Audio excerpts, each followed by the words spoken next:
आप सभी का एक बार फिर स्वागत है SPN9 के इस खास कार्यक्रम में और मैं हूं आपके साथ फरहान।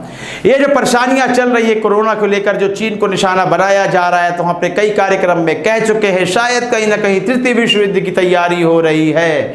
पूरी दुनिया दो भागों में बंटने वाली है। मुझे लगता है कि रूस, चीन और अरब जगत एक साथ होगा, भारत, अमेरिका और यूरोप के कई देश एक साथ होंगे। यह बिल्कुल आसार जताए जा रहे हैं। इस युद्ध के बाद किसको कितनी परेशानी होगी, उसमें सबसे ज्यादा परेशानी भारत को ही होगी, क्योंकि भारत के जो पड़ोसी देश हैं वह उसके दुश्मन है, चाहे बांग्लादेश हो मौजूदा तौर में। बगैर इससे पहले बांग्लादेश हमारा दोस्त हुआ करता था, लेकिन NRC, CA और NPR के बाद बांग्लादेश से जिस तरह की धमकियां भारत को मिली हैं, जिस तरह की बातें बांग्लादेश ने सामने रखी हैं, उससे साफ स्पष्ट हो जाता है कि विषम परिस्थितियों में बांग्लादेश भारत के साथ खड़ा नहीं होगा।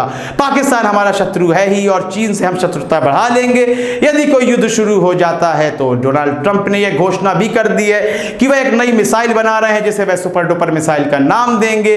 यह मिसाइल अन्य मिसाइलों की अपेक्षा 17 गुना ज्यादा ताकतवर होगी, तेज होगी और 17 गुना ज्यादा तबाही करने में कारगर सिद्ध होगी।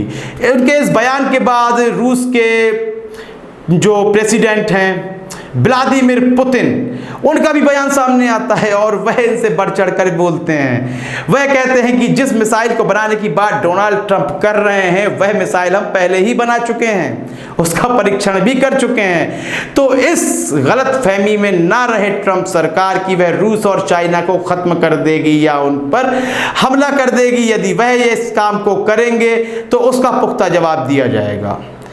ट्रंप और नरेंद्र मोदी में कोई अंतर नहीं है, बस अंतर इतना है कि उनके पास एक बड़ी लोकतांत्रिक देश है जहां की जनता पढ़ी लिखी है, अंधभक्त कम पाए जाते हैं, लेकिन नरेंद्र मोदी के साथ अंधभक्त भी हैं। इसलिए शक्तिशाली मोदी ज्यादा कहलाएंगे मेरी नजर में, क्योंकि अंधभक्तों की बड़ी जमात है उनके साथ। डोनाल्ड ट्रंप के साथ अंधभक्तों की बड़ी जमात नहीं है। तो ट्रंप जिस तरह की बातें कर रहे हैं, कोरोना संकट के दौरान युद्ध की बातें कर रहे हैं, सिर्फ प्रधानमंत्री मोदी का भी आपको बयान याद होगा, कह रहे थे कि ये बम और मिसाइलें ये हमने दीपावली में चलाने के लिए नहीं रख रखी हैं। बड़े ही सड़क वाले अंदाज में उन्होंने यह बात कही थी, जैसे कि सड़क में लोग कहते हैं, आम व्यक्ति करता है। प्रधानमंत्री के शब्द यह नहीं लग रहे थे।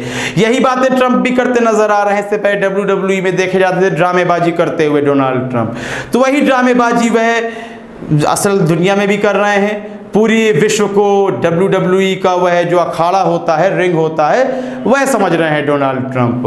तो जाहिर सी बात है और मुझे बिल्कुल लगता है कि कोरोना संकट के बाद पूरा विश्व एक बड़े संकट में उलझने वाला है। जिस तरह चीन से सब अपनी कंपनियों को निकाल रहे हैं, चीन के साथ अपने संबंध तोड़ रहे हैं, तो आने वाला समय बहुत बुरा है, कोरोना से भी बुरा है। इस संबंध में आप क्या सोचते हैं, हमें आपकी राय का इंतजार रहेगा। कार्यक्रम को लाइक करें, ज्यादा से ज्यादा शेयर करें और चैनल को सब्सक्राइब अवश्य कर दें। तब तक के लिए इजाजत दीजिए, धन्यवाद।